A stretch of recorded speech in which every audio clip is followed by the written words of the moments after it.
Hello बच्चों, let's see this question. Which of the following graphs are correct for ideal gases. ठीक है, हमारे पास यहाँ पे चार अलग अलग ग्राफ दिए हुए हैं। बेसिकली ये जो भी ग्राफ है ये molecular distribution sorry Maxwell distribution curve को रिप्रेजेंट कर रहे हैं। और उसमें एक कंडीशन हमें पूछी जा रही है T1 T2 और M1 M2 के बीच की। ठीक है, तो चलिए इस क्वेश्चन को सॉल्व करते हैं बच्चों। और सबसे पहले तो ये देखते हैं कि इस क्वेश्चन को सॉल्व करने के लिए हमारे पास कौन से की कॉन्सेप्ट की जानकारी होनी चाहिए।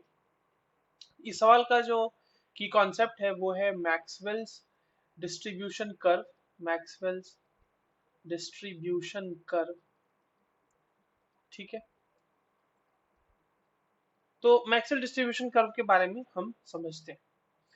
देखिए, अगर आपके पास इस तरह से एक मैक्सवेल डिस्ट्रीब्यूशन कर्व है जहाँ पे फ्रैक्शन ऑफ मॉलिक्यूल और वेलोसिटी के बीच का हमारे पास ग्राफ प्लॉट है, और लेट्स से कि यहाँ पे एक पॉइंट है ए। ठीक है, ये पॉइंट क्या डिनोट कर रहा होगा? ए, ये पॉइंट डिनोट कर रहा होगा वी एम पी। क्या है V M P? Most probable speed. Most probable speed का फॉर्मूला क्या होता है बच्चों? Root under 2 RT upon M, ये होता है मोस्ट प्रोबेबल स्पीड का फॉर्मूला। लेट्स से कि हमने इस ग्राफ को इस तरह से आगे शिफ्ट किया है कुछ कंडीशंस अप्लाई करते हुए। तो वो कंडीशंस क्या होंगी? देखिए, यहाँ पे आपने बेसिकली क्या किया है कि जो VMP है उसकी वैल्यू को राइट साइड शिफ्ट किया, मतलब बेसिकली उसकी वैल्यू बढ़ा दी।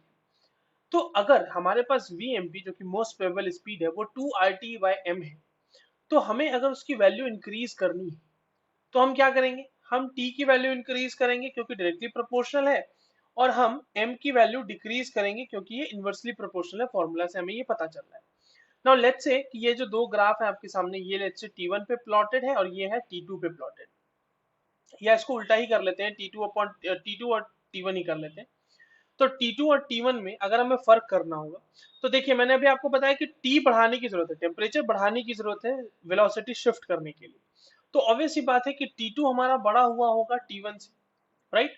और अगर मान लीजिए हम मॉलिक्यूलर मास की बात करें कि ये M2 के लिए प्लॉटेड है और ये M1 के लिए प्लॉटेड है, तो हमने ये देखा कि मॉलिक्यूलर स्पीड बढ़ाने के लिए, या सॉरी मोस्ट प्रोबेबल वेलोसिटी बढ़ाने के लिए, उसकी वैल्यू बढ़ाने के लिए हमें m की वैल्यू कम करनी पड़ेगी। इसका मतलब जो M2 की वैल्यू है, सॉरी ये T2 की वैल्यू ग्रेटर थी ना, T2 ग्रेटर देन T1 है, और M2 की जो वैल्यू है वो लेसर देन है M1 से। ठीक है, तो ये दो चीजें हमें पता होनी चाहिए। बस इतनी ही चीजें हमसे पूछी गई थी इस क्वेश्चन में। अब इसके बेसिस पे आपके पास ग्राफ आपको जज कर लेना। अब देखिए, पहला ग्राफ देखिए जहां पे आपको कहा जा रहा है कि T2 ऊपर वाला कर्व है जहां पे आपके पास जो वेलोसिटी की वैल्यू है VMP की वैल्यू वो ज्यादा है। तो T2 तो बड़ा नहीं हो सकता, T2 क्या होगा? बड़ा होगा, बिल्कुल। तो T2 बड़ा है T1 से, ये तो ग्राफ सही है बिल्कुल। बी क्या कह रहा है कि उल्टा कह रहा है कि T2 बड़ा है वहां पे, और देखिए यहाँ पे उल्टा कह रहा है। मगर जो ये है कर्व है वो T1 वाला जो है ऊपर वाला है, ये वाला है T1 के लिए, और T2 के लिए ये वाला है, तो नहीं हो सकता ना। टी जो कर्व है उसके लिए हमारे पास कंडीशन क्या होना चाहिए था कि T1 बड़ा होना चाहिए था T2 से, तो उल्टा कंडीशन दिया हुआ है, गलत होगी। सी ऑप्शन क्या कह रहा है? सी ऑप्शन में देखिए आपके पास जो M2 है वो ग्रेटर देन M1 कह रहा है। ये पॉसिबल नहीं है क्योंकि M2 जो है वो ज्यादा मॉलिक्यूलर स्पीड वाला है और M1 जो है वो कम वाला है। सिमिलरली डी जो है वो उसका उल्टा है, ये सही है। तो M2 छोटा होगा M1 से क्योंकि इसके लिए जो VMP की वैल्यू वो ज्यादा है M2 के लिए। So D the graph mentioned in the option D is also correct. So the correct answers is option A and D. I hope you understood this well. All the very best.